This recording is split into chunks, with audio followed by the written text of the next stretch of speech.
this is me and this is why I'm overwhelmed, and then I continue to add on everything that's going on in my life instead of just being, and breathing. Totally, just being still. Being still. I love this. We're getting so deep. I feel like I need to be on the Yana show,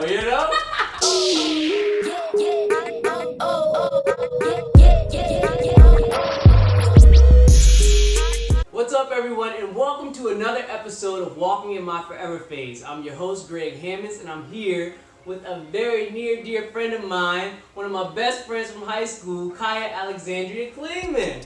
She is an actress, a writer, a director, a producer, and an all-around magnificent creative. So please help me in welcoming her to the show. Woo! Thank you, Greg. I'm so happy to be here and very excited to share my story. Thank you so much, Kiah. So just let's bring the people up to speed because we have a history. We go back, right? We go way back.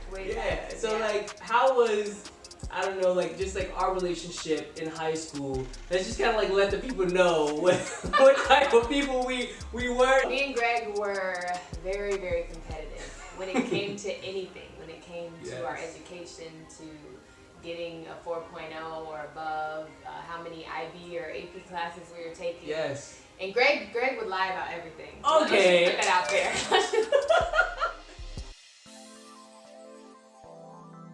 Realizing I wanted to be more of a generalist than a specialist, which I do think is really good nowadays, being a creative. But ended up doing almost 15 short films while I was at Howard. And that was only because all the theater kids were too busy in their plays, and all the aspiring directors were in my school, in School of Communications. And so they came to me, they saw my Instagram handle, my Facebook name, Kiah the Actress, and they were like, you should be a part of our film or our web series. And that's how I got started learning the ins and outs of being on set. And so I did almost 15 short films at Howard, did a web series my senior year called Doing It Wrong, which is on Black and Sexy TV, and played the lead in that. And then I just realized that this is what I actually want to do. I was too far along my major to switch to theater, but I graduated with a sense of knowing I'm very good at communications, I'm very good at advertising, marketing, PR, everything I learned at Howard, but what I really want to do is act. And I was like, I don't know how I'm going to do it, but I'm going to figure it out. I had a host of internships from HBO, Viacom, Fox Sports, Weber Shandwick, a PR company, and not a ton of experience with acting. I went to London for a semester and did a theater program there and got some experience there. But I was like, I didn't get a theater degree. How am I going to do this? But ended up moving to Atlanta shortly after, about 6 months after I graduated, and have been pursuing it heavily here since then. Yeah, so when you think about this journey, right, and I feel like so many people see entertainment and they see Hollywood and they're like, I want to be there, I know I have what it takes. What do you feel like are some of those challenges that people need to know about, that you've gone through that have kind of gotten your way, but you pushed forward? Right, so as far as acting goes, you're going to hear a lot of no's, and everyone knows that. Not even just acting, but in the entertainment industry, whether you're an aspiring showrunner, a writer, a producer, you're going to hear a ton of no's, and it got so frustrating hearing. It's frustrating now. I mean, I'm an agent, and you get an agent, you think, oh, I'm just about to book everything, I'm about to be on TV. And it's not how it works. It's just not how it works. I've gotten so many no's. I've had over 50 auditions since I got my agent end of June of last year. June through December, about 50 auditions, didn't book anything. I mean, and hearing the no's constantly over and over, you're not right for this role. And most of the time, actors, we don't get feedback from it either. We just don't hear anything, and that's a no. But you have to find what inspires you, and that is really what drives me every day.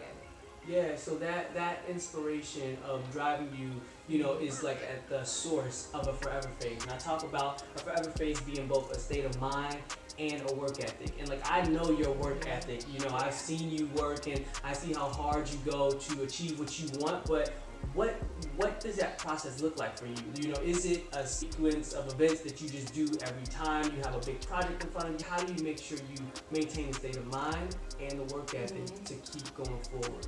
I really do believe in the law of attraction, and I think I've been fortunate to be attracted to good people, good opportunities, and those opportunities come to me all the time, and so I have to rise to the occasion. And I think that's really where my work ethic comes from, because I'm always being offered something new, a new project to produce. Someone just hit me up on Instagram and was like, hey, can you produce my project and I'll pay you? And I'm like, I definitely produce one thing, I don't know what I'm doing, but I'm gonna make it work. I'm gonna figure out how to do it. Yes. And that's really how I work.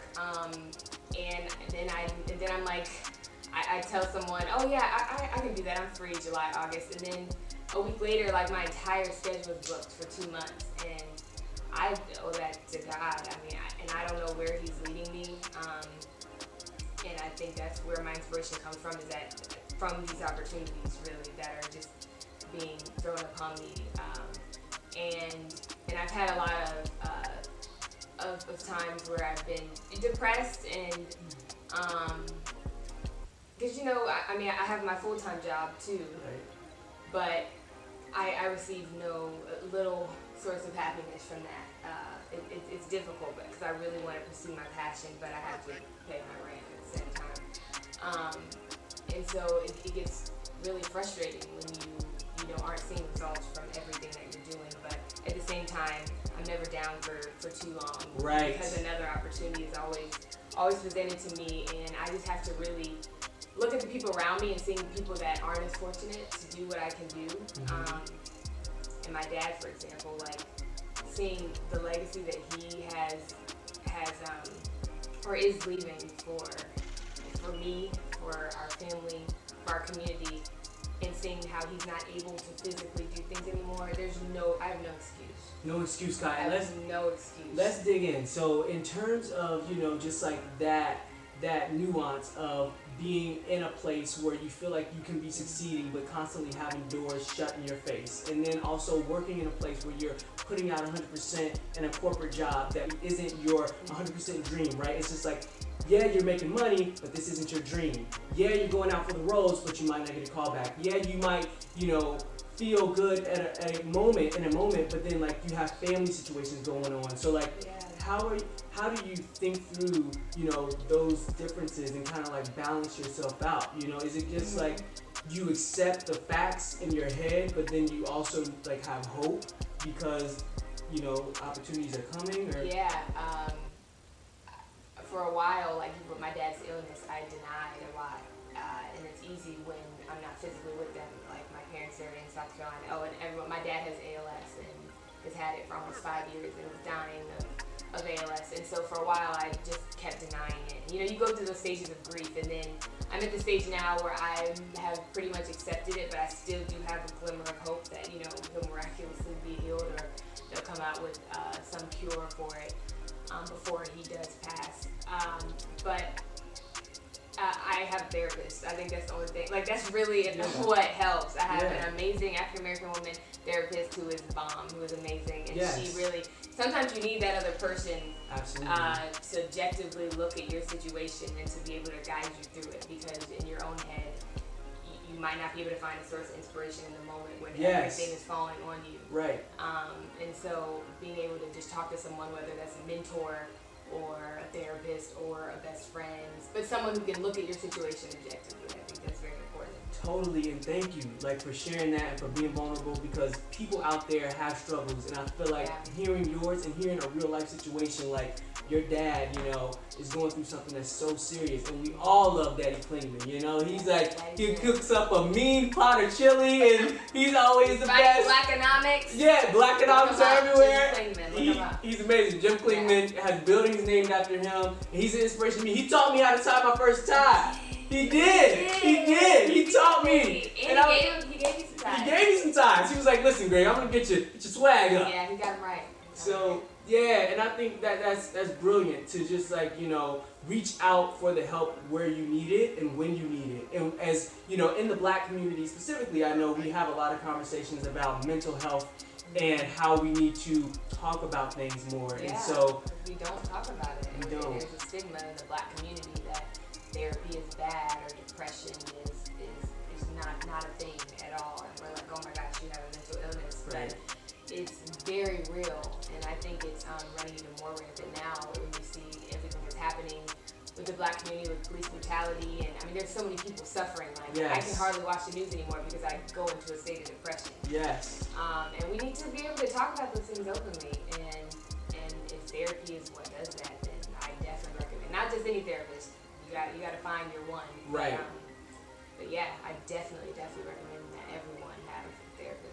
Totally, and I think just on the note of, getting what you need and reaching for what help you need to have in your life, what are some of the things that you feel like have truly helped you, right, outside of therapy, whether it be, some professor or some specific acting classes or something that just has really kind of gave you an extra tool in your toolkit to kind of reach for your success?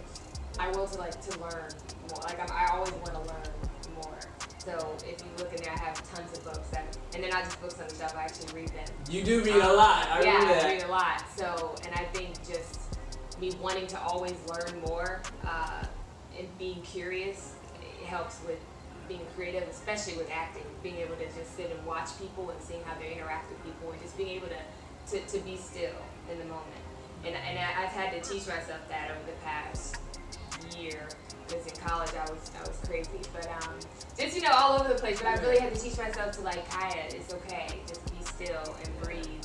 And that's been the biggest tool that I have been able to use in situations where I get very, very stressed, and just be in the moment and take a look to see what's around you, and then I'm able to soak up everyone else's energy and really evaluate the situation from an objective standpoint, instead of this is me and this is why I'm overwhelmed, and then I continue to add on everything that's going on in my life instead of just being, and breathing.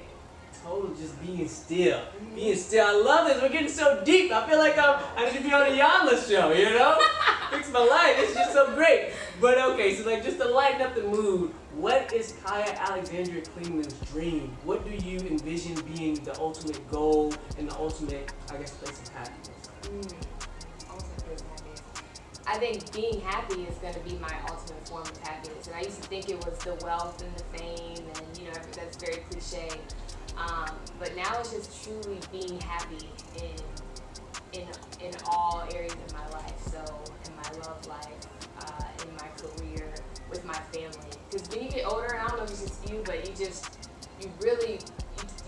see the things that you took for granted all those years, and you wish that you could just go back to those moments and hold them, or feel that person one more time, or talk to the person, your best friend that you might have lost, or which I know has happened to me. And so I just truly want to be happy, and whether that's in the form of being the next Viola Davis, or just being able to produce a huge show that has 5 seasons, or being able to do something that not only leaves a legacy, but that helps inspire other people. Yes. And other young women that were once in my place, at 16, and then when I'm 35, someone who's 25, who's looking at me like, hey, she did this, Yeah. And I just want to be able to help other people, because that's really, really what matters. None of this material stuff matters. None of this wealth matters. I mean, because it's all going to go away. And just being able to leave something for my family, of course, and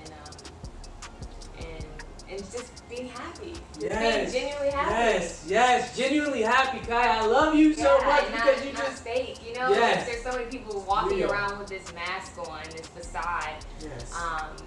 In the world of social media, everything is fake. Right. And I always say I want to feel like I look on my Instagram pictures, because I look good on my Instagram pictures, but I want to feel how I actually look, Yes. And so many people, we're putting filters on real life and not really just living in ourselves, in the moment. And I just want to be able to live in each moment, just like actors do. We live by the moment.